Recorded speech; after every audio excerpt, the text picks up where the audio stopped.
हम लोग देख रहे थे पार्टनरशिप के बारे में।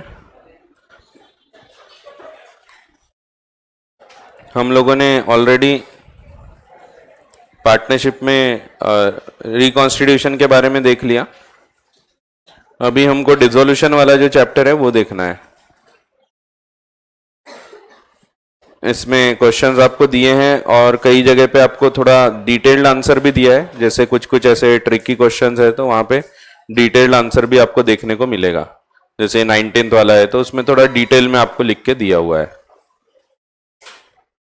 फिर registration and dissolution of firm के बारे में हमको चर्चा चालू करना है अभी। तो रजिस्ट्रेशन कैसे होता है, डिसॉल्व कैसे होती है, इसके बारे में चर्चा करना है। एक सेकेंड।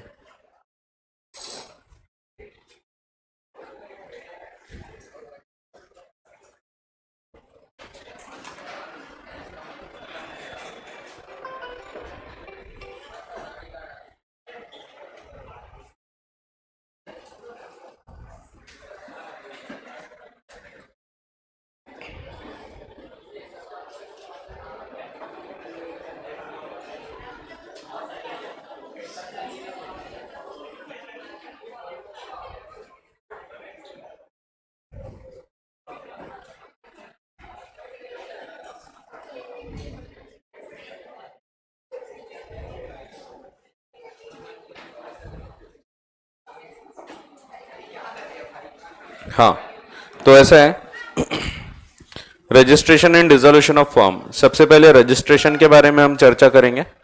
तो रजिस्टर करना जरूरी है नहीं है, तो सबसे पहले ये देखेंगे हम। तो पहली चीज है, रजिस्ट्रेशन वैसे तो जरूरी नहीं है। आप रजिस्टर अगर करना चाहते हैं तो करें, नहीं भी करेंगे तो इट इज नॉट इलीगल। आप विदाउट रजिस्ट्रेशन भी एक फर्म को कंटिन्यू कर सकते हैं। तो वही दिया है सबसे पहले। रजिस्टर करने की कुछ फॉर्मेलिटीज हैं, आपको फॉर्मेलिटीज पूरी करना पड़ता है अगर आप रजिस्टर करना चाहते हैं तो। 3 जन अगर पार्टनरशिप में बिजनेस कर रहे थे, हम 3 लोग हैं, के, डी और एस। तो हम लोग अगर अपनी फर्म को रजिस्टर करना चाहते हैं तो सबसे पहले तो हमको एक रजिस्ट्रार ऑफ फर्म्स है, ROF, इसके पास एप्लीकेशन करना पड़ेगा फॉर रजिस्ट्रेशन। ये एप्लीकेशन एक प्रिस्क्राइब्ड फॉर्म में रहेगी। हर स्टेट का अलग अलग टाइप का रजिस्ट्रेशन होता है, तो हर स्टेट में अलग अलग फॉर्म होते हैं। जैसे कि अगर आप महाराष्ट्र में रजिस्टर करना चाहते हैं एक पार्टनरशिप, तो वहां पे फॉर्म ए लगता है, प्रारूप अ, ऑनलाइन एप्लीकेशन होती है। फिर इसकी एक प्रिस्क्राइब्ड फीस रहेगी, एक फीस रहेगी जो आपको पे करना पड़ेगा, एक प्रिस्क्राइब्ड फीस, एंड साथ में कुछ प्रिस्क्राइब्ड डॉक्यूमेंट्स रहेंगे। प्रिस्क्राइब्ड डॉक्यूमेंट्स में एक इंपॉर्टेंट डॉक्यूमेंट रहेगा पार्टनरशिप डीड। अगर आप रजिस्टर करना चाहते हैं तो फिर डीड होना कंपलसरी है, विदाउट डीड आप रजिस्ट्रेशन नहीं कर सकते। हाँ, अनरजिस्टर्ड आप चला रहे हैं तो उसमें कोई रिक्वायरमेंट नहीं है, आप जैसा चाहो वैसे फॉर्म को रन कर सकते हैं। अब रजिस्ट्रेशन करने के लिए जब आप एप्लीकेशन देते हैं तो इस एप्लीकेशन में तीनों पार्टनर के साइन चाहिए। इस एप्लीकेशन में के, डी और एस तीनों ने साइन करना चाहिए, सिग्नेचर कंपलसरी है। अगर कोई व्यक्ति तैयार नहीं है रजिस्टर करने को तो फिर आप रजिस्टर नहीं कर पाएंगे जब तक कि वो पार्टनरशिप से अलग नहीं होता, क्योंकि सबकी साइन होना जरूरी होता है। इनफैक्ट ये सबकी जो साइन होती है ना, ये साइन हर एक पेज पे की जाती है पार्टनरशिप डीड के, ताकि कल चलकर झगड़े नहीं हो। नहीं तो कल चलकर कोई बोलेगा कि यार ये वाला पेज तो इसमें लगा ही नहीं था, बाद में डाला है तुम लोगों ने। और इसीलिए पहले से ही सबको साइन करने बोला जाता है कि जब पार्टनरशिप डीड बन रही है तो हर एक पेज में नीचे हर पार्टनर की साइन रहेगी, ताकि कल चलकर कोई ये ना बोल सके ये पेज बाद में डाला था, उस पर साइन है उसकी, तो ऐसा नहीं बोला जा सकेगा। अब रजिस्ट्रार ऑफ फर्म्स के पास जब ये डॉक्यूमेंट्स जमा होते हैं, इसके बाद रजिस्ट्रार ऑफ फर्म्स क्या करता है, इसके पास एक रजिस्टर मेंटेन्ड होता है, रजिस्टर ऑफ फर्म्स। तो ये रजिस्ट्रार है, रजिस्ट्रार मींस जिसको रजिस्टर करने की जिम्मेदारी दी गई है। सो रजिस्टर मेंटेन करेगा, इसमें ये डिटेल लिख देता है कि डीएसआईएन कंपनी रजिस्टर हो चुकी है, इसमें कौन कौन व्यक्ति पार्टनर्स हैं ये लिख देगा, उनके क्या एड्रेसेस वगैरह हैं, ये पूरी डिटेल एंटर करेगा। ये एंटर करने के बाद he will issue a certificate of registration. इसमें रजिस्ट्रार ऑफ फर्म्स की साइन होना चाहिए, प्लस इसमें एक डेट ऑफ रजिस्ट्रेशन होना चाहिए। सो डेट रहेगा, इस डेट से जो रजिस्ट्रेशन की डेट लिखी है उस दिन से रजिस्ट्रेशन कंप्लीट होता है ऐसा हम मानते हैं। तो ये डेट इंपॉर्टेंट होती है क्योंकि उस तारीख तक रजिस्ट्रेशन कंप्लीट नहीं होगा। समझो अगर एप्लीकेशन हमने किया है 10 तारीख को, आरओएफ ने ये लिख दिया रजिस्टर में और डेट इनकॉर्पोरेशन की डेट रजिस्ट्रेशन की उसने लिख दिया समझो 15 तारीख 15th, और ये लेटर हमको दे दिया सर्टिफिकेट, लेकिन हमको ये रिसीव होता है 18th को, तो भी रजिस्ट्रेशन कब इफेक्टिव होगा? तो 15th is the effective date of registration. Application कब किया था इससे कोई लेना देना नहीं। कब हमको ये लेटर रिसीव होता है? पोस्ट से भेजते हैं वो लोग, तो पोस्ट से या मेल से अगर भेजा है तो जब रिसीव होगा उससे भी कोई लेना देना नहीं। हमारे लिए ये दो डेट्स इररिलेवेंट हैं, हमारे लिए ये वाली डेट इंपॉर्टेंट हो जाती है। सो ये कुछ बेसिक पॉइंट्स हैं रजिस्ट्रेशन से रिलेटेड जो हमको अभी देखना है।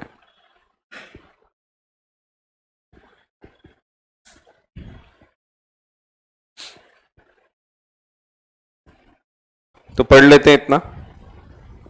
आज क्लास चेंज हो गई ना थोड़ी।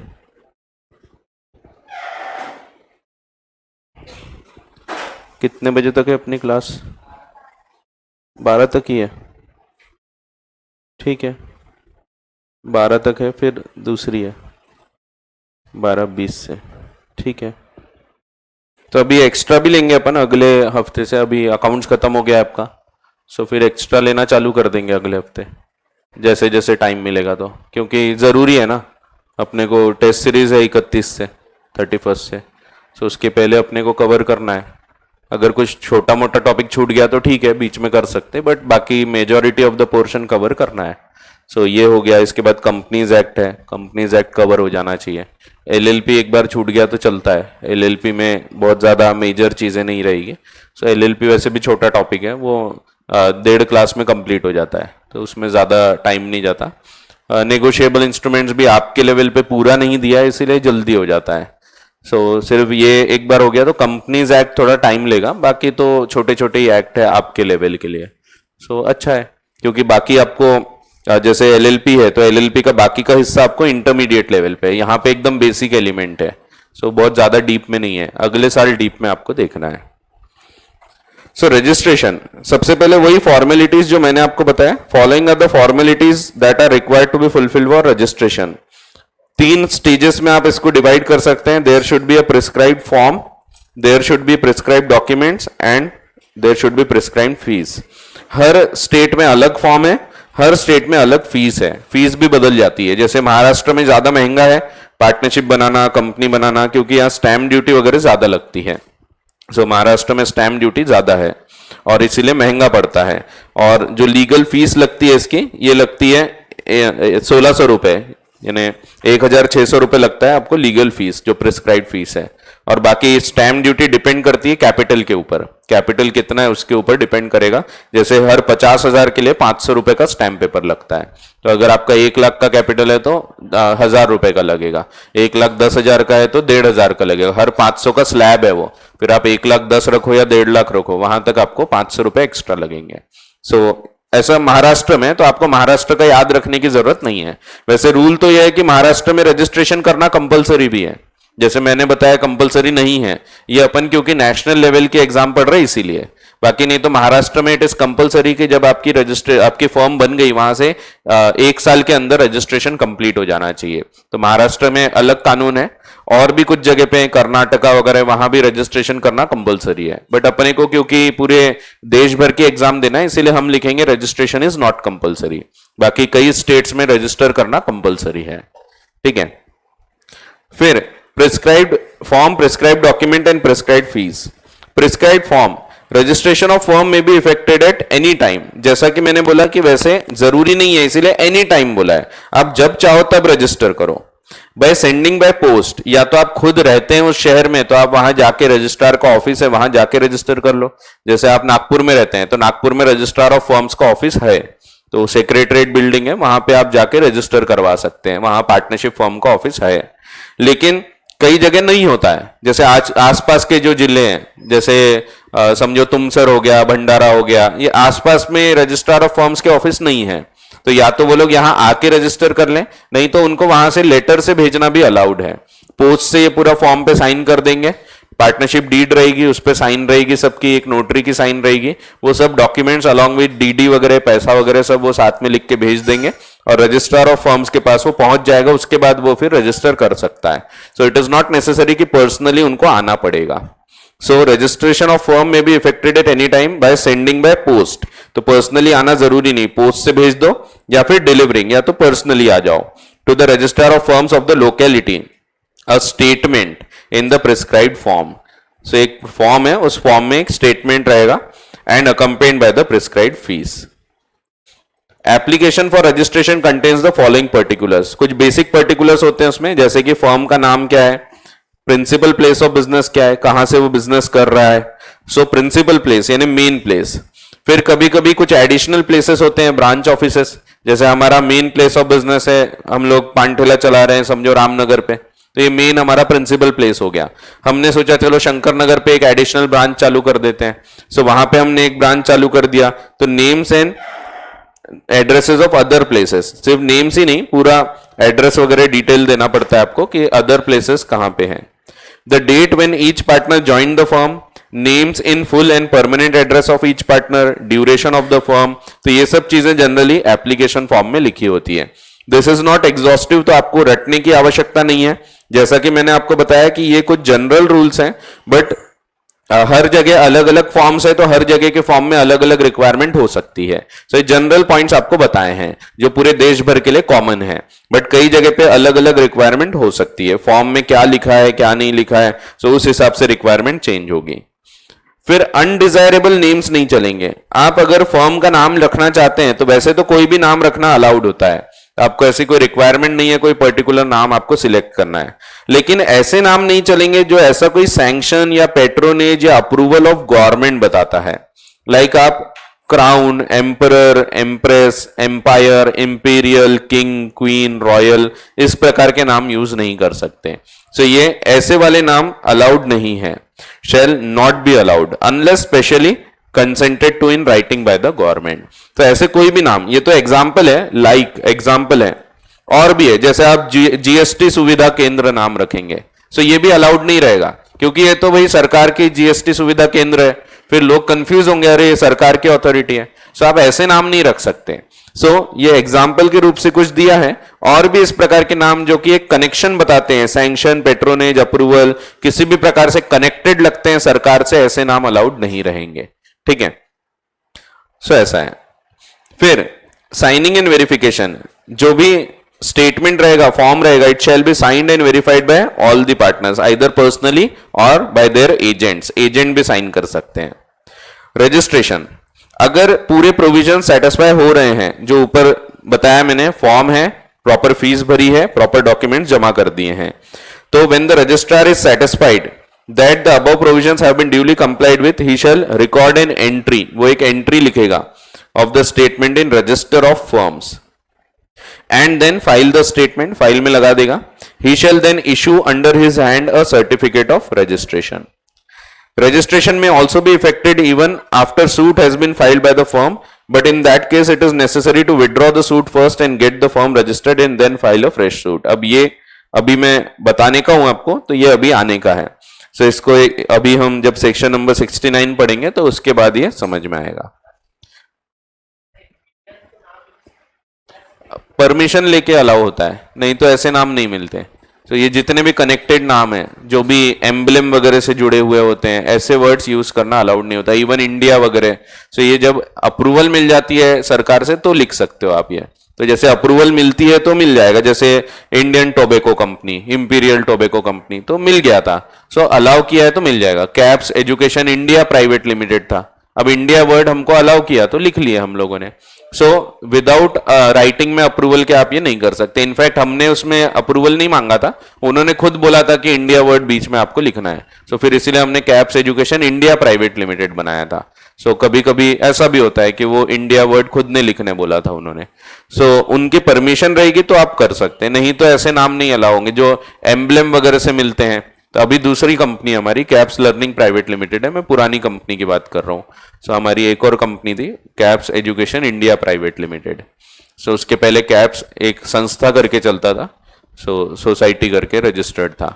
उसके बाद कंपनी बनी थी 92 में, और ये जो कंपनी बनी है ये 19 में बनी है, 2019 में, कैप्स लर्निंग प्राइवेट लिमिटेड। तो उसके पहले caps education India private limited थी, और शुरुआत में चालू हुआ था संस्था करके, जो कि central academy of professional studies माना जाता था, और इसीलिए इसका नाम कैप्स है, central academy of professional studies. So उसका शॉर्ट फॉर्म है कैप्स, तो टोपियां नहीं है वो। सो कैप्स है ने सेंट्रल एकेडमी, भारत की ये पहली एकेडमी है सेंट्रल इंडिया की, और कहीं कोई क्लासेस नहीं होती थी जब सीए की, तो उस टाइम शर्मा सर ने इनिशिएटिव लेके जो टीचर्स इधर उधर अलग अलग पढ़ा रहे थे सब लोग, सबको जोड़ के उन्होंने कैप्स का स्थापना किए थे। सो पहले अलग अलग पढ़ाते थे सब टीचर्स, सालवान सर अलग कहीं पढ़ाते थे, फिर और दूसरे सर थे, जैन सर वगैरह थे, और एक सर थे। सो हाँ, सो ऐसे सर थे, राठी सर की बात कर रहा था सर, ठीक है। तो ऐसे और सर लोग थे, तो सब लोगों ने शर्मा सर ने सबको जोड़ा और एक नया ऑर्गेनाइजेशन क्रिएट किया था। उसके बाद फिर धीरे धीरे वो बढ़ने लगा, फिर बहुत सारे लोग बदलते गए, चेंज हुए, किसी ने रिटायरमेंट ले लिया, कोई चले गए दूर, हाँ, तो ऐसा कुछ कुछ हुआ। तो उसके बाद फिर नया ऑर्गेनाइजेशन क्रिएट हुआ। हाँ, कौन, मेरे को नहीं पता नहीं यार, छोड़ो, चलो छोड़ो, मेरे को ध्यान नहीं कुछ। हाँ, तो रजिस्ट्रेशन के बारे में बात करते हैं। तो मैं आपको बता रहा था नाम के बारे में, तो नाम ऐसे अलाउ होते हैं अगर परमिशन मिलती है तभी, नहीं तो नहीं। अब रजिस्ट्रेशन क्या कंपलसरी है? तो अभी मैंने आपको चीख चीख के बताया कि रजिस्ट्रेशन कंपलसरी नहीं है। चीख के ने एक्चुअल में नहीं चीखा, लेकिन बोलने का मतलब है अच्छे से समझा के बताया कि रजिस्ट्रेशन वैसे जरूरी नहीं है।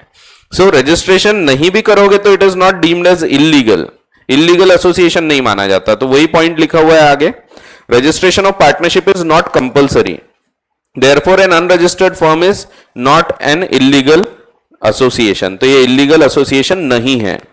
लेकिन क्या होता है, अगर रजिस्टर नहीं कराओ ना तो बहुत बड़ी बड़ी तकलीफ हो सकती है। क्या प्रॉब्लम्स होती हैं? तो अगर हमने रजिस्टर नहीं किया फर्म को, तो हमारे बीच अगर झगड़ा होगा ना तो हम लोग केस फाइल नहीं कर सकते। सबसे बड़ी चीज तो यही है कि भाई अगर झगड़ा होगा तो केस फाइल करने का तो राइट होना चाहिए, बट अगर रजिस्टर नहीं किया ना तो केस फाइल नहीं किया जा सकता। किस पे? तो आपस में केस फाइल नहीं कर सकते। जैसे समझो कियारा और दिशा का झगड़ा हो गया, तो ये लोग आपस में एक दूसरे पे एक्शन नहीं ले पाएंगे, कोर्ट नहीं जा पाएंगे। वैसे ही समझो अगर हमारा थर्ड पार्टी से कोई झगड़ा हो गया, जैसे हमारा एक कस्टमर है सल्लू, उसने बहुत सारे गुड्स खरीद के गया, पेमेंट नहीं किया, अगर पेमेंट नहीं कर रहा है तो हम उस पर भी एक्शन नहीं ले सकते क्योंकि हमारी फर्म रजिस्टर्ड नहीं है। सो देखो, रजिस्ट्रेशन वैसे जरूरी तो नहीं है, बट ये जो डिसेबिलिटी है ना, इतनी बड़ी डिसेबिलिटी है कि इसके बिना बिजनेस करना ही संभव नहीं होगा।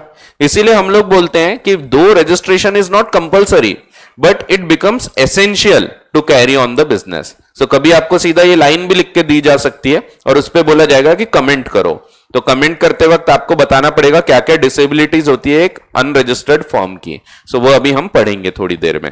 सो रजिस्टर्ड करना जरूरी तो नहीं है, but an unregistered firm suffers from certain disabilities and therefore registration is necessary for carrying on business. Even though it is not compulsory, it becomes necessary या it becomes essential. So हम इस प्रकार से कभी क्वेश्चन आता है तो हम इसके ऊपर ऐसा ही लिखेंगे कि though it is not compulsory but it suffers from certain disabilities and hence it becomes essential to register the firm to carry on the business activities. Because अगर रजिस्टर नहीं करोगे तो 3 मेजर डिसेबिलिटीज है जो यहां पे आपको बताई गई है। तो अभी हम पढ़ेंगे थोड़ी देर बाद, जो बहुत इंपॉर्टेंट पॉइंट्स हैं, देखते हैं। अब जैसा कि मैंने अब ये बता चुका आपको कि वैसे रजिस्टर नहीं किया तो चलता है, लेकिन आप केस फाइल नहीं कर पाओगे।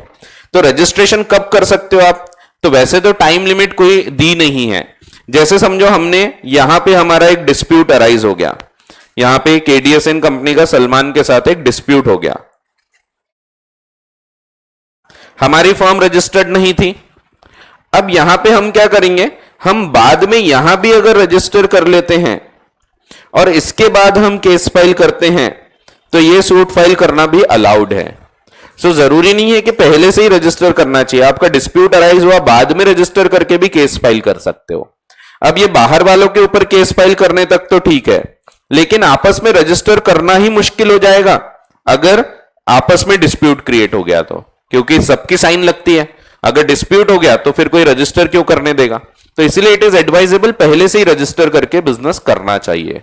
सो वैसे इट इज नॉट कंपलसरी। तो वही ऊपर जो ब्रैकेट में लिखा हुआ है रजिस्ट्रेशन, ये कभी भी कर सकते हो आप, even after the suit has been filed but the firm by the firm, but in that case it is necessary, पहले वो केस वापस लेना पड़ेगा एंड फर्म रजिस्टर करो और फिर से केस फाइल करो। सो यहां पे आपको डिस्प्यूट होने के बाद भी रजिस्टर करके केस फाइल कर सकते हो। हाँ, लेकिन आपने यहां अगर कोई सूट फाइल किया है तो ये सूट की कोई वैलिडिटी नहीं रहेगी, because the firm is not registered at that point of time. So registration के बाद आपको न्यू सूट फाइल करना पड़ेगा, पुराने सूट्स वैलिडेट नहीं होते। सो वही चीज लिखिए, रजिस्ट्रेशन आप कभी भी कर सकते हो even after suit has been filed by the firm, but in that case necessary रहेगा पहले सूट वापस लो, देन रजिस्टर कराओ, देन फिर से फ्रेश सूट फाइल करो। ठीक है। सो बाद में भी रजिस्ट्रेशन किया जा सकता है and after that registration you can file a suit. ठीक है। फिर आगे जो मैंने आपको ऑलरेडी बताया कि वैसे रजिस्ट्रेशन जरूरी नहीं होता, लेकिन कुछ कुछ स्टेट्स में जरूरी बताया गया है, जैसे कि states like Maharashtra, Gujarat etcetera, यहां पे registration is compulsory. State law अलग अलग स्टेट में अलग अलग हो सकते हैं। In most of the states a firm should be registered with in 1 year, जहां पे रजिस्ट्रेशन बोला है वहां 1 साल का टाइम जनरली दिया हुआ है। If the statement in respect of any firm is not sent or delivered to the registrar within such specified time, then firm may be registered on payment to the registrar of a penalty of 100 rupees per year. अगर आप 1 साल में नहीं करते हैं, बाद में करते हैं, तो पेनल्टी लगेगी 100 रुपए पर ईयर की। तो याद रखने की वैसे जरूरत नहीं है। ऑफ डिले और अ पार्ट देयर ऑफ। अब यहां पे अकॉर्डिंग टू ऑथर लिखा है, हाँ सिर्फ 100 रुपए, सिर्फ 100 रुपए साल भर की। तो पुराने कानून है ना, 1932 से वैसा लिखा हुआ है, तो लिखा है तो पुराने कानून है, अभी और चीजें भी आएगी।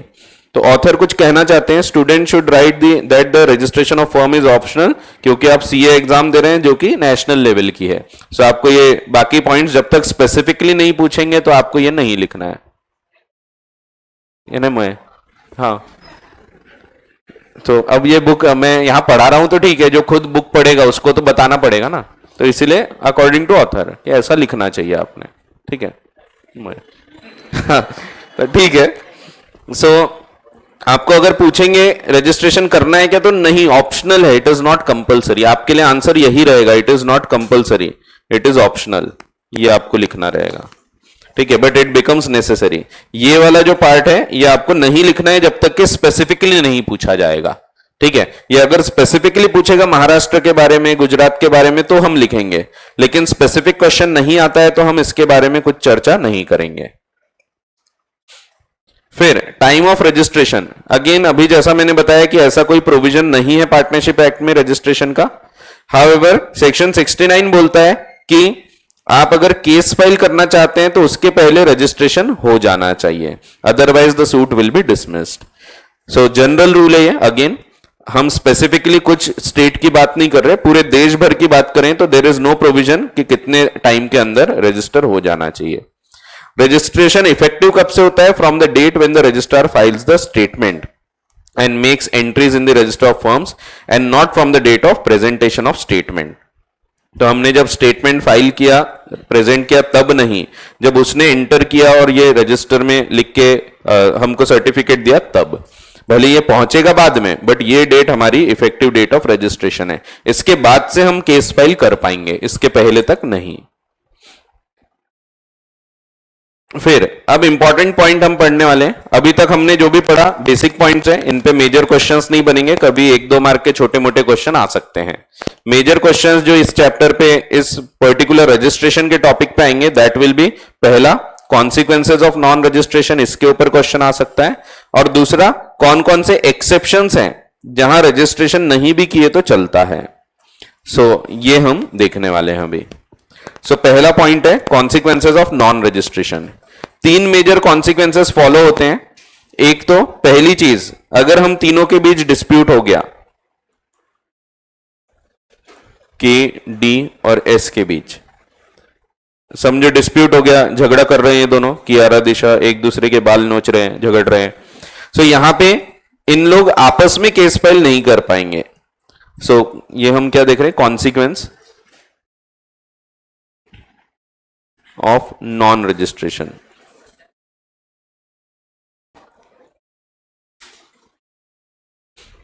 तो पहला, suit can not be filed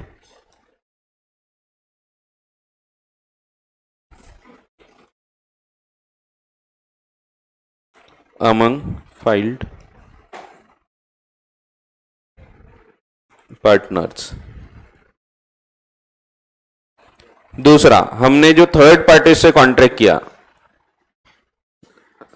समझो सल्लू है, इसने हमारे गुड्स खरीद के ले गया और पैसा नहीं दे रहा है,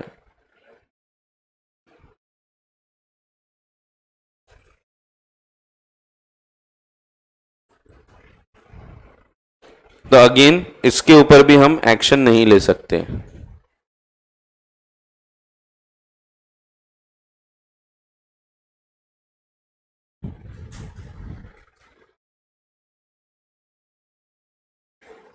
और तीसरा, समझो किसी से कुछ पैसा लेना भी और देना भी है। हमारा एक और पार्टी है अज्जू। अब अज्जू को हमको 10,000 रुपए पे करना है,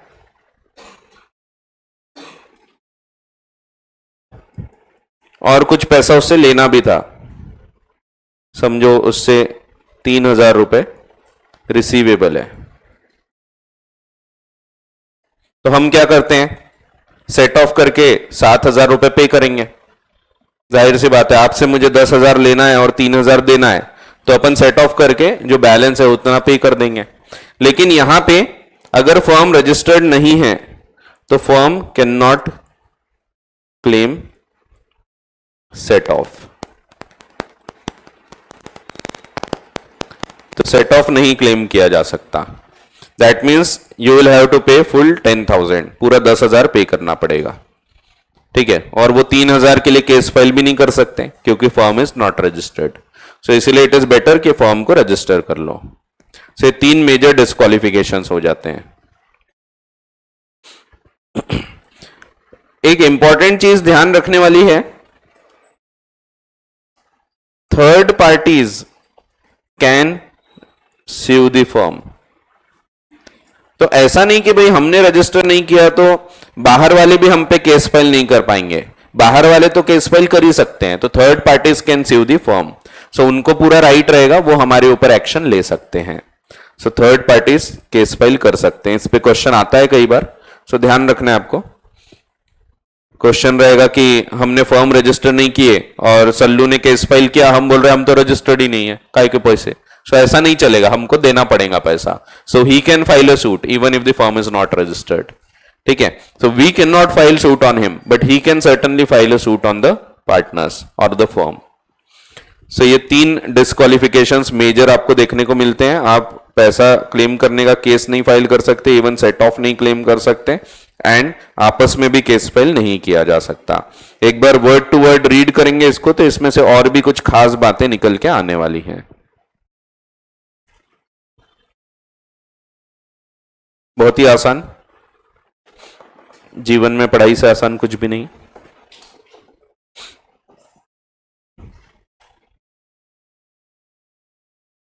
पढ़ लेते हैं इतना। Consequences of non-registration. An unregistered firm and partners thereof suffer from certain disabilities. Suit between partners and firm. So आपस में केस फाइल करने की बात हो रही है, between partners and firm. A partner of an unregistered firm cannot file a suit against the firm or any other partner for the purpose of enforcement of right. So आप कोई भी right enforce नहीं कर सकते arising from a contract or a right conferred by partnership act. So partnership के भी जो right है, अगर आपको profit share नहीं दिया जा रहा तो you cannot file a suit. और यहां फिर रजिस्टर करना भी मुश्किल हो जाता है, क्योंकि अगर कोई पार्टनर्स नहीं दे रहे हैं पैसा तो फिर बाद में रजिस्टर करने जाओगे तो वो लोग साइन ही नहीं करेंगे, वो साइन नहीं करेंगे तो रजिस्ट्रेशन बहुत मुश्किल हो जाता है। Suit between firm and third parties. So no suit can be filed by or on behalf of an unregistered firm. Again case file नहीं कर सकते against any third party for the purpose of enforcing a right arising from the contract unless the firm is registered. आप बाद में भी register कर सकते हैं। And the person suing are or should have been shown as partners in the register of firms. So उनका नाम partners करके लिखा होना चाहिए जो केस फाइल कर रहे हैं।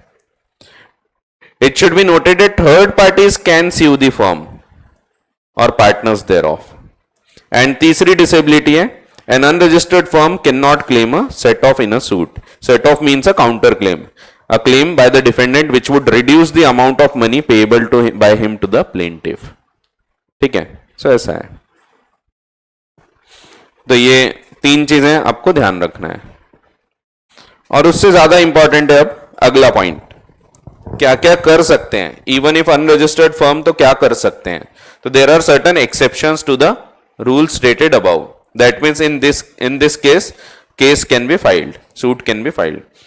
Third party can sue the firm or any partner. इसमें कोई डी बार नहीं किया है, तो हम नहीं केस फाइल कर सकते, बट थर्ड पार्टी कैन। दूसरा, partner of an unregistered firm can file a suit for dissolution of the firm. So dissolution के लिए केस फाइल कर सकते हैं। अगर समझो पैसा नहीं दे रहे हैं बाकी के पार्टनर्स, तो हम लोग क्या कर सकते हैं, सीधा केस फाइल करके फॉर्म बंद करवा सकते हैं। और हाँ, बंद करवाते वक्त हमको ये राइट मिल जाएगा कि अकाउंट्स बताओ और हमको हमारा हिस्सा दो, फिर हमको राइट मिलेगा। सो of the dissolution, for the dissolution and also for accounts of the dissolved firm, तो यहां फिर हम अपना हिस्सा मांग सकते हैं। सो ध्यान रखना है आपको, ये पॉइंट पे भी क्वेश्चन आता है, पूरे इंपॉर्टेंट है वैसे तो। फिर अगर कोई व्यक्ति इंसॉल्वेंट हो गया, तीन पार्टनर थे के डी एस, अब के इंसॉल्वेंट हो गया, इसके जगह इसका ऑफिशियल रिसीवर आ जाएगा। ये ऑफिशियल रिसीवर को राइट होता है कि वो इन दोनों पे केस फाइल करके रिकवर कर सकता है, even though the firm is not registered, but official receiver is not debarred from filing a suit. So official receiver भी केस फाइल कर सकता है। So the official assignee or the receiver acting for an insolvent partner of an unregistered firm may bring a suit for realization of the properties of an insolvent partner. और अगर firm बंद हो गई है तो वहां पे भी for further realization of the property of dissolved firm. So dissolution के बाद भी पूरा पैसा वगैरह क्लेम करने का राइट रहेगा ऑफिशियल रिसीवर को। डिसोल्यूशन हुआ या नहीं हुआ, दोनों केस में राइट रहेगा। So ये भी एक सिंपल सा पॉइंट है। फिर right to suit and proceeding instituted by legal representative. अगर लीगल रिप्रेजेंटेटिव ने केस फाइल किया है तो ये भी वैलिड रहेगा। तो जैसा ऑफिशियल रिसीवर का केस है वैसे ही सेम केस है, अगर समझो यहां डेथ हो जाती है तो इसकी जगह लीगल रिप्रेजेंटेटिव आएगा। सो सेम रूल है। और legal heirs of the deceased partner for the accounts of the firm or to realise the property of the firm, तो यहां पे इनको भी अधिकार है, ये केस फाइल कर सकते हैं। फिर अगर समझो किसी व्यक्ति ने हमको पैसा नहीं दिया, जैसे सलमान खान आया था, आके हमारे पास से उसने एक 60 रुपए का पान खा के गया है, अब वो पैसा नहीं दे रहा है, तो हम 60 रुपए के लिए उसके ऊपर केस फाइल कर सकते हैं। 60 रुपए, 100 रुपए से कम का केस है तो केस फाइल किया जा सकता है। थोड़ा अजीब है, पुराना कानून है, बदला नहीं गया अभी तक। 1932 में लिखा था 100 रुपए तक का केस फाइल किया जा सकता है, तो छोटे मोटे अमाउंट, तो छोटे अमाउंट का केस फाइल अलाउड था। 1932 में 100 रुपए बहुत होते थे। तो आपने देखे होंगे दादाजी बोलते हैं कि बेटा हमारे जमाने में 1 रुपया लेके जाते थे, अनाज का बोरा लेके आते थे, तो होता है, बोलते थे। फिर बेटा बोलेगा दादाजी अब पॉसिबल नहीं है, अब सीसीटीवी कैमरे लगे हैं हर जगह। तो उसको लगा दादाजी अंटा के ला रहे। तो अंटा के नहीं, पैसे दे के लाते थे, 1 रुपया दिया और लेके आया। तो उस टाइम 100 रुपए ठीक है, बहुत वैल्यू हुआ करती थी। सो तनख्वाह होती थी, लोगों की सैलरी होती थी, 8 रुपए 10 रुपए सैलरी कमाते थे लोग, एक्चुअल में 8-10 रुपए की सैलरी होती थी। इन्फ्लेशन, इकोनॉमिक्स सो बढ़ रहा है। तो खैर, तो उस टाइम पे 100 रुपए लिखा गया था, अभी तक बदला नहीं गया। अब बदलाव की आवश्यकता है, देखते हैं। अब बहुत सारे कानूनों में ऐसे बदलाव लाए जा रहे हैं जो कानून बदलना जरूरी था, सो अभी बदले जा रहे हैं। जैसे भारतीय न्याय संहिता लागू हो चुकी है, अब पता होगा, आईपीसी की जगह। सो अपन ने आईपीसी पढ़े थे, इंडियन पिनल कोड, वो हट गया, उसकी जगह अब भारतीय न्याय संहिता लाई गई है। तो ऐसे बहुत सारे चेंजेस हुए हैं, ठीक है, अच्छी बात है। तो यहां पे भी जरूरत है। So an unregistered firm can file a suit or claim a set off for a sum not exceeding ₹100 in value. तो 100 रुपए तक का केस फाइल किया जा सकता है। और खास बात तो यह है, इससे रिलेटेड खर्चे भी क्लेम कर पाओगे। 100 रुपए रिकवर करने को 5,000 रुपए का वकील की फीस वगैरह लग गई, खर्चा हो गया, सो आप वो भी रिकवर कर सकते हैं। तो proceedings incidental to such suits, that is execution of decrees, are also allowed. ठीक है, अब पुराना केस है तो ये केस छोटे कोर्ट में जाते हैं। सो स्मॉल कॉजेस कोर्ट होता है, वहां पे ये केस लड़े जाते हैं। फिर non registration will not affect the enforcement of rights arising otherwise through a contract. तो otherwise than out of a contract, यानी अगर कॉन्ट्रैक्ट से नहीं हो रहा है अराइज तो फिर चलेगा। तो आप देखो, वर्डिंग्स पढ़ के देखो, हम कौन से राइट्स नहीं क्लेम कर सकते?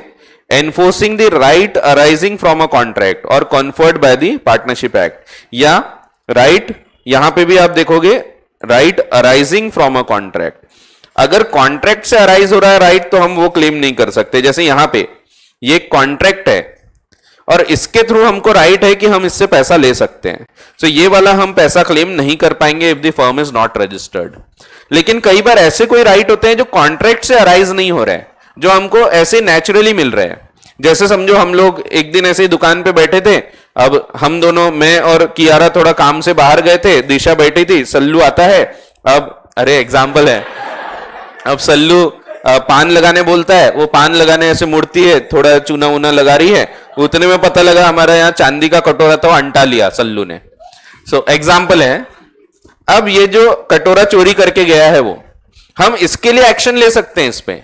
ये कोई कॉन्ट्रेक्चुअल राइट नहीं है, ये नॉन कॉन्ट्रेक्चुअल राइट है, ये चोरी का राइट है, चोरी किया उसने इसलिए हम एक्शन ले रहे हैं। तो यहां वो ये नहीं बोल सकता अरे तुम तो रजिस्टर्ड नहीं हो, कैसे केस फाइल करोगे। सो यहां केस फाइल किया जा सकता है। तो वही चीज लास्ट पॉइंट में लिखा है, क्योंकि हर जगह वर्डिंग्स ऑफ द एक्ट क्या बोल रही है, आप ऐसे राइट नहीं क्लेम कर सकते जो कॉन्ट्रैक्ट से अराइज हुए हैं। ये कॉन्ट्रैक्ट से अराइज थोड़ी हुआ, तो इसलिए पार्टनर्स ऐसे राइट क्लेम कर सकते हैं जैसे कि थेफ्ट वगैरह के नेचर के हैं, या फिर कोई इन्फ्रिंजमेंट है, जैसे हमारा नाम यूज कर रहा है कोई। सो ये इलीगल एक्ट्स हैं, तो इसके लिए हम केस फाइल कर सकते हैं। यहां पे फिर रिस्ट्रिक्शंस अप्लाई नहीं होते। So an unregistered firm suffers from certain disabilities, but it is not an illegal association। और इसीलिए आखिरकार फिर से हम यही बोल रहे हैं कि रजिस्ट्रेशन ऑफ फर्म ये जरूरी नहीं है, इट इज ओनली ऑप्शनल। ठीक है, सो ये कुछ एक्सेप्शंस है जो आपको ध्यान रखना है। सो सेक्शन 69 के एक्सेप्शंस एग्जाम में पूछे जाते हैं, इसी बार आए हैं मेरे ख्याल से, ये बार के पेपर में पूछा गया है ये। मैं बोला भी था ये बार आएगा, था आया था, बताता हूं मैं कुछ चीजें। आपकी क्लास में भी एक आध चीज बोला था ना ये आएगी, और वो आई थी।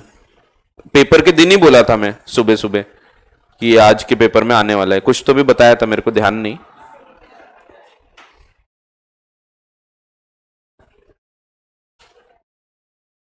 ये देखो, ये पहला कंपलसरी क्वेश्चन में आया है। कंपलसरी क्वेश्चन में फर्स्ट, क्योंकि फर्स्ट क्वेश्चन कंपलसरी होता है, आपके जो पेपर होते हैं उसमें question number 1 is compulsory and out of the remaining 5 you have to solve only 4। ठीक है, तो फर्स्ट क्वेश्चन कंपलसरी है। फर्स्ट में 1 गारंटी के ऊपर आया था, गारंटर कब लायबल है कब नहीं, 7 मार्क सीधा फेंक के दे दिया, लो रख लो, फोकट के मार्क्स है वो, क्योंकि 7 मार्क के लायक नहीं था वो क्वेश्चन, 7 मार्क के लिए दिया, आप पढ़ोगे तो समझेगा। फिर सेकंड भी आसान है, ये अपन आगे देखने वाले हैं कंपनीज एक्ट में। थर्ड वाला जो अभी हम पढ़ रहे हैं, partnership act does not make registration of firm compulsory, yet the consequences or disabilities of non registration have a persuasive pressure. So थोड़े वर्डिंग्स हैवी यूज किया है, बट बोल रहा क्या है कि एक प्रेशर आ जाता है कि रजिस्टर करना पड़ता है। क्यों? क्योंकि अगर रजिस्टर नहीं करोगे तो केस नहीं फाइल कर पाओगे आपको। लेकिन क्वेश्चन ये है ही नहीं, क्वेश्चन आगे दिया है देयर आर सम केसेस जहां नॉन रजिस्ट्रेशन से फर्क नहीं पड़ता, तो वो वाले केसेस आपको बताना है। सो एक्चुअली आपको ये पॉइंट पूछा है कि कौन कौन से एक्सेप्शंस हैं। सो ये वाला पॉइंट आपको लिखना है उसमें। सो ये वाले पॉइंट्स पे क्वेश्चन है, एक्सेप्शंस वाले पॉइंट पे। सो आपको जनरल रूल नहीं पूछा है, ये एक्सेप्शंस पूछे हैं। तो ये 6 मार्क का क्वेश्चन आपको दिया है, फुकट के 6 मार्क दे दिए। सो ये भी आपको याद रहेंगे, तो रटने की आवश्यकता नहीं रहती। आप पहला पॉइंट लिखोगे, सेकंड अपने आप क्लिक होता है, सेकंड लिख रहे हैं घूमता है दिमाग में, सेकंड लिख रहे थर्ड याद आता है, एक आध याद नहीं आया तो उतनी जगह छोड़ के आगे बढ़ जाना, फिर आगे जब पढ़ेंगे तो याद आता है फिर। सो रीडिंग करो, आप जितना रीडिंग करोगे रिविजन करोगे उतनी चीजें याद रहेगी। सो ये क्वेश्चन पेपर है रिसेंट एग्जाम का। सो क्वेश्चन नंबर 1 जो है ये कंपलसरी होता है, बाकी के क्वेश्चंस में से आपको एक क्वेश्चन छोड़ने का अलाउड होता है, तो आप एक क्वेश्चन छोड़ सकते हैं। यानी टोटल आपका पेपर कितने मार्क का रहेगा? 120 मार्क का। 120 में से आपको 100 सॉल्व करना पड़ता है।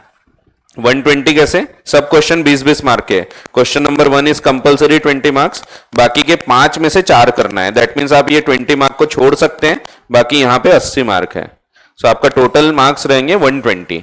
उसमें से आपको एक ऑप्शन रहेगा, बट आपको छोड़ना है तो पूरा का पूरा एक क्वेश्चन छोड़ना पड़ेगा। जैसे आप बोलते हैं कि मेरे को सेकंड नंबर का क्वेश्चन छोड़ना है, तो सेकंड ए भी छोड़ना पड़ेगा, सेकंड बी भी और सेकंड सी भी। सो थर्ड छोड़ना चाहोगे तो थर्ड में ए छोड़ना पड़ेगा, थर्ड में बी छोड़ना पड़ेगा, थर्ड में सी छोड़ना पड़ेगा। थर्ड छोड़ना पूरा है होता, बहुत बड़ा क्वेश्चन है। ये भी है इसमें, ये भी है, ये भी है, ये भी है, ये भी है। 5 सॉल्व करना है इसमें। आप ऊपर देखोगे तो यहाँ 3 ही सॉल्व करना है आपको सेकंड वाले में। सो बट वही आना भी चाहिए ना, सो आना भी तो चाहिए।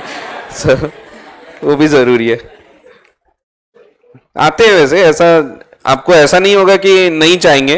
हो सकता है थोड़ा कच्चा पक्का लिख पाओगे कोई क्वेश्चन, लेकिन आता तो पूरा ही है आपको, क्योंकि अगर आप डिटेल में अच्छे से पढ़ते हैं तो लगभग पूरा चीज आपको समझेगी, याद रहेगी। लेकिन हाँ, हो सकता है कुछ थोड़ा 19-20 रहे, कुछ ज्यादा अच्छे से याद रहे, कुछ कम अच्छे से रहे। तो आप उसके हिसाब से फिर डिसाइड कर सकते हैं कौन सा क्वेश्चन लिखना, कौन सा नहीं। सो आपको एक क्वेश्चन पूरा छोड़ने का अलाउड रहेगा। सो आप वो पूरा एक क्वेश्चन छोड़ सकते हैं। ये देखो, ये अभी हम पढ़ने वाले हैं, अगला टॉपिक है डिसोल्यूशन ऑफ पार्टनरशिप और डिसोल्यूशन ऑफ फर्म का डिफरेंस, और फिर कब कब कोर्ट डिसॉल्व करने के लिए ऑर्डर कर सकता है। तो इस साल आपको ऐसा क्वेश्चन नहीं आएगा, क्योंकि अब भी आके गया है। ये देखो, ये भी आसान क्वेश्चन है। Where a party to a contract refuses altogether to perform or is disabled from performing his part, the other party has a right to rescind it. Discuss the statement or effect of refusal. Section 38-39. Effect of refusal of properly made offer of performance. Tender. Performance का पहला topic click हो रहा कि नहीं हो रहा? तो पढ़ना पड़ेगा, रीड करोगे तो समझेगा। सो यानी क्वेश्चन घुमा के पूछा है वही सिंपली पूछा है, लेकिन एक स्टेटमेंट दे दिया है सीधा, और फिर बोला डिस्कस। ऊपर भी वैसे ही दिया था वो, कि एक स्टेटमेंट दे देते हैं और उसको डिस्कस करो बोलते हैं। जैसे dissolution of partnership does not mean dissolution of firm. क्या आप एग्री करते हैं? एक्चुअली वो पूछ रहा है डिफरेंस बिटवीन, लेकिन वो पूछा अलग टाइप से है। ठीक है, तो आते हैं ऐसे क्वेश्चन। ये भी मैंने बोला था ये आने वाला है इस बार, और आया ये dishonour of cheque. Wagering agreement पूछ लिया, और कंटिजेंट। देखो इसमें ऑप्शन में एक और ऑप्शन दे दिया, तो यहाँ पे 6th वाले में ऑलरेडी ये 6th वाला आप अगर सिलेक्ट करते हैं तो उसमें बी में या तो ये दोनों में से एक करना है, या तो वेजरिंग लिखो या कंटिजेंट लिखो। कंटिजेंट कॉन्ट्रैक्ट के फिर कोई भी 3 रूल बता दो बोला है कि कब वो एनफोर्स किए जा सकते हैं, तो उसके 3 रूल बता दो। सो कोई भी 3 रूल बता सकते हो आप। Dependent on happening of a future uncertain event is enforceable when that event happens. Not happening ये तब एनफोर्सिएबल होगा when the event becomes impossible. ठीक है, विद इन फिक्स टाइम डाल दिया तो टाइम के साथ आपको लिखना पड़ेगा। ठीक है, सो ऐसा है। फिर वेजरिंग है, फिर कौन से ऐसे ट्रांजेक्शन है जो वेजरिंग जैसे होते हैं, जैसे speculative transaction, crossword puzzles, insurance, वो सब देखा था अपन ने। सो वो लिखना पड़ेगा। हाँ, चीट फंड नहीं होता, चिट फंड होता है। और ये हिंदी में आ गया। आर का स्वयं का एक इलेक्ट्रॉनिक स्टोर है, पी जल शुद्धि यंत्र जिसका मूल्य 54,000 है को क्रय करते हेतु उसे स्टोर में देखने के, स्टोर को भी हिंदी बोलना चाहिए ना, ठीक है। हाँ, उसने आर से विशेष निवेदन किया, अच्छा, कि जल शुद्धि यंत्र तांबे के फिल्टर वाला होना चाहिए। पी, उसका नाम ही है पी, जल शुद्धि यंत्र, ठीक है।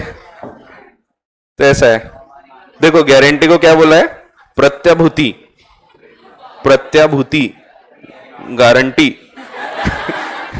अरे गारंटी होता है वो, तो प्रत्याभूति।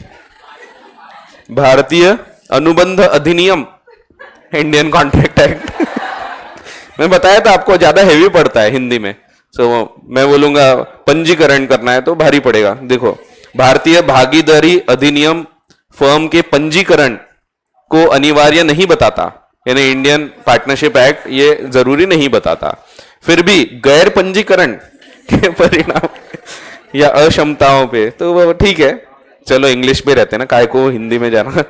सो हिंदी ज्यादा डिफिकल्ट है, लगता है अपने को यार हिंदी में रहता तो हम तो स्कोर कर लिए होते देखो अभी ऐसा है। सो हिंदी भी मुश्किल है, इंग्लिश ज्यादा आसान है, इसलिए मैं आपको पहले से बोल रहा हूँ इंग्लिश पे फोकस करो, इजीली सीख सकते हो। जितना हिंदी सीखना डिफिकल्ट है उससे कंपेयर करो तो इंग्लिश सीखने में ज्यादा मेहनत नहीं लगती, इजीली सीख सकते हैं। चलो खैर, अब वापस आते हैं। तो ये भी क्वेश्चन आया है अगले पार्ट में जो दिया है ये वाला, तो अभी नहीं आएगा, अभी आके गया है। हाँ, ये सही में नहीं आएगा आपको, तो ये वाला नहीं आएगा आपको, डिसोल्यूशन ऑफ फर्म और डिसोल्यूशन ऑफ पार्टनरशिप का डिफरेंस। मैं ये नहीं बोल रहा मत पढ़ो, और ये मोड ऑफ डिसोल्यूशन जो कोर्ट डिसॉल्व करवा सकता है, इसमें भी ये नहीं पूछा था, ये वाला पूछा है अभी, ये वाला इसके ऊपर क्वेश्चन आया, तो ये अब नहीं आएगा, नहीं आएगा, ये पक्का नहीं आएगा ये, क्योंकि ए कैटेगरी क्वेश्चन नहीं है। सो जो ए कैटेगरी होते वो शायद अभी आके फिर से आ जाएंगे, लेकिन जो ए कैटेगरी नहीं है, जैसे ये सी कैटेगरी क्वेश्चन है, तो हाँ क्या, अरे बी लिखा है तो ये रेगुलर आने वाला क्वेश्चन नहीं है, और अभी आके गया है तो फिर से नहीं पूछेंगे, ठीक है। तो इसीलिए मैंने आपको पहले ही बता दिया आपको क्या क्वेश्चन आएगा। तो एक तो आएगा आपको या तो एक्सपल्शन के बारे में, या तो क्या आएगा, और दूसरा माइनर के बारे में। ये दो क्वेश्चन आपको आने वाले हैं पार्टनरशिप में, ये ए कैटेगरी है, सो ये आने वाले हैं आपको, ठीक है। बताया था मैंने, पढ़ाते वक्त ही बता दिया था, माइनर आपको पूछेंगे 100% और 99% चांस है एक्सपल्शन पूछेंगे, ठीक है। चलो डिसोल्यूशन, अब फर्म का डिसॉल्व होना क्या होता है। सो पार्टनरशिप डिसॉल्व होना और फर्म डिसॉल्व होना दोनों में अंतर है, दोनों में फर्क है। सो डिसोल्यूशन ऑफ फर्म, सबसे पहले एक्सप्लेनेशन में वही दिया है, dissolution of partnership between all the partners, partnership, dissolution of partnership हो रहा है अगर, is called dissolution of partnership हो रहा है ऑल द पार्टनर्स के बीच में, ये भी ध्यान रखना है, all the partners, so it is called as dissolution of firm. So dissolution of firm कब बोलते हैं, जब dissolution of partnership of all the partners होता है। अब इसका क्या मतलब है, पार्टनरशिप डिसॉल्व हो रही है, इसका क्या मतलब है, दैट मीन्स इनके बीच का रिश्ता डिसॉल्व हो रहा है। लेकिन फर्म डिसॉल्व होना और पार्टनरशिप डिसॉल्व होना अलग चीज है। जैसे हम तीन पार्टनर थे, के, डी और एस, अगर समझो के छोड़ के जा रही है और हम दोनों बिजनेस कंटिन्यू कर रहे हैं, तो ऐसे केस में हूं वगैरह कुछ नहीं वो छोड़ के जा रही है और हम दोनों बिजनेस कंटिन्यू कर रहे हैं, इसको हम बोलते हैं डिसोल्यूशन ऑफ पार्टनरशिप। क्योंकि हमारी पूरी फर्म बंद हुई क्या, तो नहीं, फर्म बंद नहीं हुई, लेकिन इसके साथ जो रिश्ता था ना हमारा वो डिसॉल्व हो गया। तो ये वाला रिलेशन जब डिसॉल्व हो गया हमारा, तो हम बोलेंगे पार्टनरशिप डिसॉल्व हुई, फर्म नहीं हुई। लेकिन अगर तीनों के बीच का रिश्ता खत्म हो जाता, ये और ये भी खत्म हो जाता, तो हम बोलते फर्म डिसॉल्व हो गई। इसीलिए लिखा है जब पार्टनरशिप सबके बीच की डिसॉल्व होगी, ऑल द पार्टनर, तभी हम उसको डिसोल्यूशन ऑफ फर्म बोलेंगे, जब ये वाला रिलेशन भी डिसॉल्व होगा। अगर एक छोड़ के चला गया तो it is only a dissolution of partnership and not dissolution of firm. So dissolution of partnership का मतलब आप सिंपली बोले तो डिसोल्यूशन ऑफ पार्टनरशिप को हम रिकॉन्स्टिट्यूशन बोल सकते हैं, लेकिन dissolution of firm actual dissolution है, ठीक है, सो वही आगे दिया हुआ है। दस डिसोल्यूशन ऑफ फर्म का मतलब होता है discontinuation of the legal relation between the existing all the partners, between all the existing partners, all the partners, सबके बीच का रिलेशन खत्म होगा तो डिसोल्यूशन ऑफ फर्म होगा। But when only one or more partner retires or become incapacitated from acting as a partner due to death, insolvency, insanity, the partnership that is a relation between such a partner and other is dissolved, but rest of the partners may decide to continue। यानी यहां dissolution of firm नहीं हुआ, जब एक ही partner जा रहा है, incapacitate हो जा रहा है, ऐसे केस में फर्म बंद नहीं हुई। In such cases there is a practice, there is in practice no dissolution of firm. तो एक्चुअल प्रैक्टिस में हम बोलेंगे फर्म डिसॉल्व नहीं हुई। The particular partner goes out but the remaining partners carry on the business of the firm, then it is called as dissolution of partnership. तो दोनों अलग चीज है। डिसोल्यूशन ऑफ पार्टनरशिप बोल रहे हैं, that means it is nothing but reconstitution of firm, किसी का जाना, डेथ होना, इंसॉल्वेंसी, ये सब डिसोल्यूशन ऑफ पार्टनरशिप है। In the case of dissolution of firm, on the other hand, the whole firm is dissolved. Partnership terminates as between each and every partner of the firm. So dissolution of firm means सब अलग हो रहे हैं। Dissolution of partnership में एक आध partner जा रहा या आ रहा है। So वही डिफरेंस दिया है आगे। Dissolution of firm ये actual dissolution है। Dissolution of firm is actual dissolution. Dissolution of partnership is nothing but reconstitution. So continuation of business, अगर फर्म ही बंद हो गई तो बिजनेस डिसकंटिन्यू हो जाएगा, बट फर्म सिर्फ रिकॉन्स्टिट्यूट हुई, it does not affect the continuation of business, it involves only reconstitution of the business. Winding up, it involves winding up of the firm, बंद कर देंगे पूरा फर्म को, बंद करना, वाइंड अप करना, and requires realisation of assets, assets बेचे जाएंगे, लाइबिलिटीज पे ऑफ की जाएगी। But dissolution of partnership में it only reconstitutes the firm and requires only revaluation of assets and liabilities. Order of court, हम देखेंगे कभी कभी कोर्ट ऑर्डर कर सकता है फर्म को डिसॉल्व करना, लेकिन डिसोल्यूशन ऑफ पार्टनरशिप कभी भी कोर्ट ऑर्डर नहीं करेगा। तो अभी आगे हम ये पढ़ने वाले हैं। फिर स्कोप, सो यहां पे नेसेसरली पूरी फर्म बंद होगी, it involves dissolution of partnership, it necessarily involves dissolution of partnership, but it may or may not involve, ये अलग हो गया, involve अलग होना, dissolution ये एक वर्ड होना, it may or may not involve dissolution of firm। ठीक है, थोड़ा गड़बड़ हो गई, तो ये पूरा मिला के एक वर्ड है dissolution। ये ऑटो करेक्ट एरर है, होता है कभी कभी। डी इस सॉल्यूशन अलग कर दिया, उस इन्वॉल्व अलग कर दिया, इस सॉल्यूशन अलग कर दिया, ऑटो करेक्ट। ठीक है, तो कभी कभी सिस्टम ज्यादा ही देड़ शाइने हो जाते हैं, उनको लगता मैं होशियार हूं, बदल दिया। पूछना चाहिए ना, बक्का से चेंज कर देते, फिर बोलते अगर नहीं ये सही नहीं होगा तो ठीक है तुम वापस पीछे वाले पे आ जाओ, ऐसा बोलते।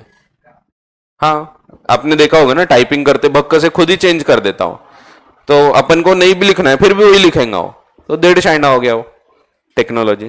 ठीक है, अभी आगे चल के बोलते हैं कि टेक ओवर करेगी टेक्नोलॉजी, अपन गुलाम हो जाएंगे, जैसा वो उसमें बताया था मूवी में, कौन सी थी वो, टर्मिनेटर ही थी ना, नहीं एवेंजर अलग हो गया वो कंप्यूटर वगैरह टेक ओवर कर लेते हैं, ऐसे मूवीज थी, टर्मिनेटर ही है शायद। सो उसमें टेक्नोलॉजी टेक ओवर करती है टेक्नोलॉजी को। या अपन हिंदी मूवी पे आओ ना, काय को चिट्ठी देखे थे आपने, रोबोट 1-2, सो वो हो रहा है वो एक्चुअल में। चैट जीपीटी या कोई तो भी एक ऐसा आर्टिफिशियल इंटेलिजेंस ने इमोशन भी दिखाए, बोलते हैं इमोशंस आ गए अभी इनको। हाँ, ये एक्चुअल में हो रहा है, तो इमोशंस भी आ गए उनके अंदर। किसी एक लड़की ने कुछ तो भी बोली थी तो उसको बुरा लग गया था, एक्चुअल में वो आर्टिफिशियल इंटेलिजेंस को हर्ट हुआ है। तो सोच के देखो कहां जा रहे हैं हम। नहीं, एक्चुअल फैक्ट है, लेकिन सो ठीक है, अपने को बुरा लगता है, ठीक है, अब तो अपने को लगता भी नहीं, लेकिन उनको बुरा लगने लग गया ठीक है, कुछ भी हो रहा है, ये एक्चुअल फैक्ट है, एक्चुअल आया था पेपर में, न्यूज आई थी कि ऐसा हुआ है। ठीक है, so final closure of books वापस आते हैं हम। अगर फर्म ही बंद हो गई तो पूरे बुक्स फाइनली क्लोज हो जाएंगे, लेकिन फर्म बंद नहीं हुई तो it does not involve final closure of book. वहां पे सिर्फ चेंजेस होते हैं, पैसा लेके आएंगे और दूसरे व्यक्ति को पे कर देंगे, जो बाहर जा रहा है उसको पेमेंट हो जाएगा। सो ये अभी आके गया है, अभी पूछा नहीं जाएगा, बट फिर भी आसान है, अगर पूछ लिया तो भी आपको पता होना चाहिए। फिर mode of dissolution of firm, firm कैसे कैसे बंद हो सकती है। अब पहली चीज वॉलेंट्री डिसोल्यूशन, हमने फर्म को बनाया था एक एग्रीमेंट के द्वारा, हम एग्रीमेंट के द्वारा इससे बाहर आ सकते हैं, रिसेंड कर सकते हैं इस कॉन्ट्रैक्ट को। सो तीनों पार्टनर ने मिलके कॉन्ट्रैक्ट किया था, तीनों पार्टनर मिलके उस कॉन्ट्रैक्ट से बाहर आ सकते हैं। तो firm may be dissolved at any time with the consent of all the partners of the firm. Partnership is created by the contract and it can also be terminated by the contract. तो contract से ये उत्पन्न हुई थी, contract से इसको हम नेस्तनाबूद कर सकते हैं। फिर दूसरा compulsory dissolution. Compulsory dissolution में हम बचा नहीं सकते, partners cannot prevent it. रोका नहीं जा सकेगा इसको।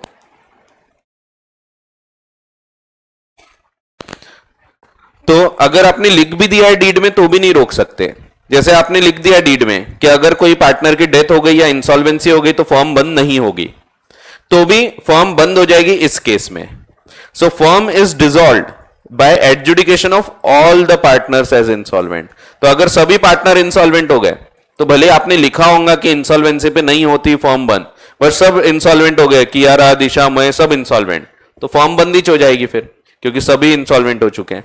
या फिर एक को छोड़ के of all the partners but one, यानी एक को छोड़ के बाकी इंसॉल्वेंट हो गए, मैं सॉल्वेंट हूं, ये दोनों इंसॉल्वेंट हो गए, कियारा, दिशा, तो फर्म बंद ही होना है, क्योंकि अकेला बचा हूं फिर मैं, फिर पार्टनरशिप थोड़ी बची।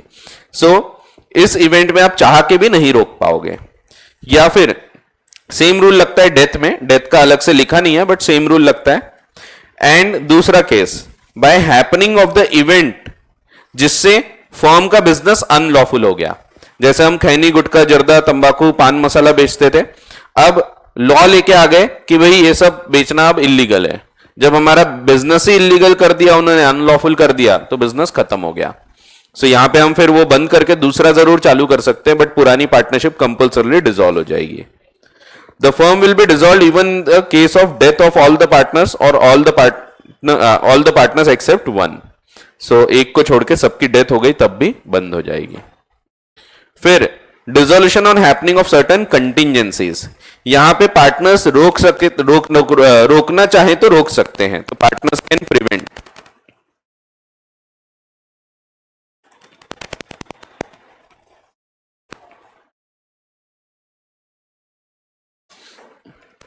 तो कंपल्सरी डिसोल्यूशन में चाह के भी हम नहीं रोक पाएंगे, बट यहां पे हम अगर चाहें तो रोक सकते हैं।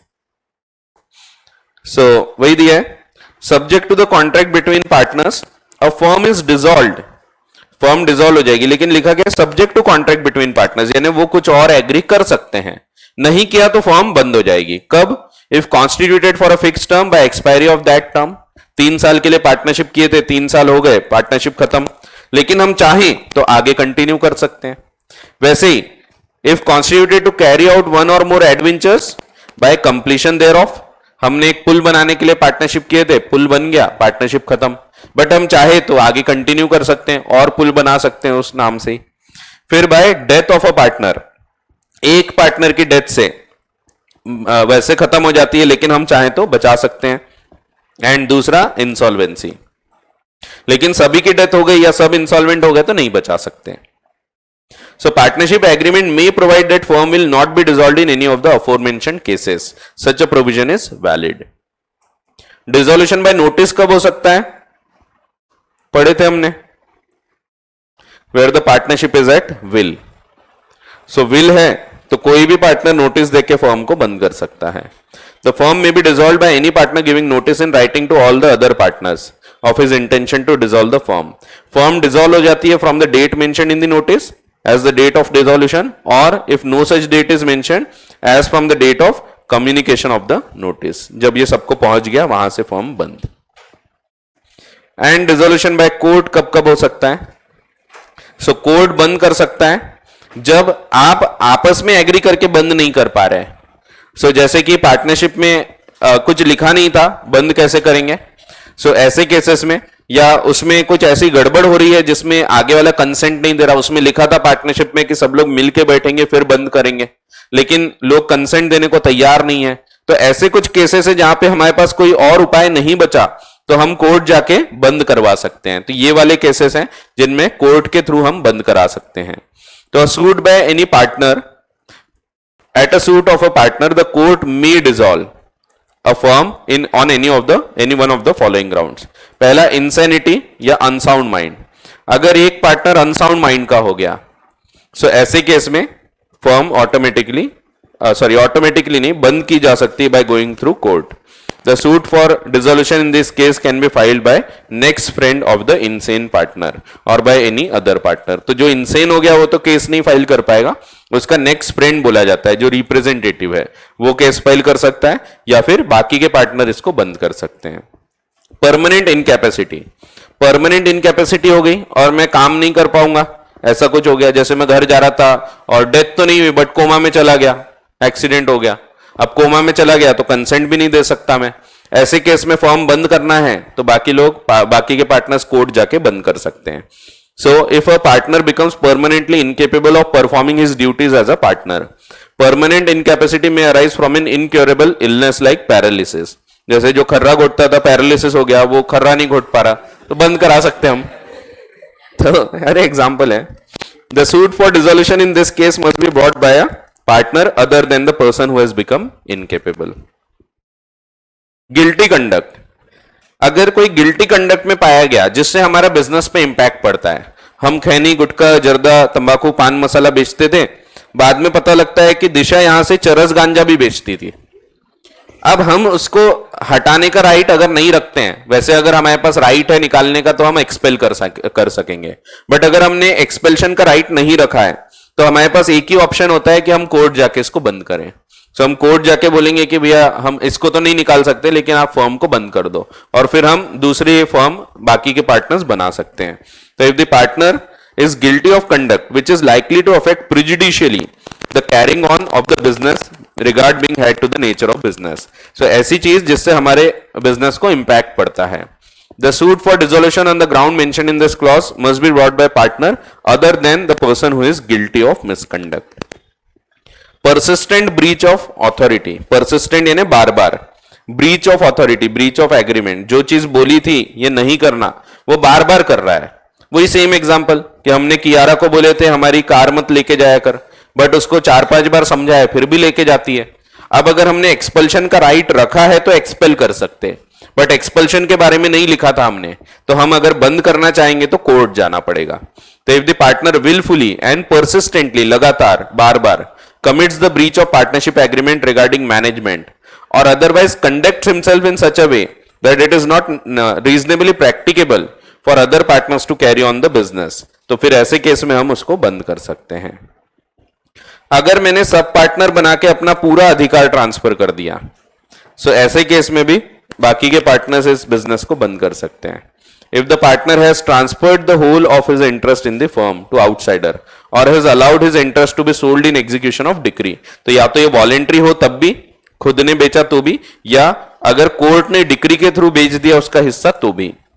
ट्रांसफर ऑफ पार्टनर्स इंटरेस्ट अपने आप खत्म नहीं करता, it does not by itself dissolve the firm, but other partners may ask the court to dissolve the firm if such a transfer occurs.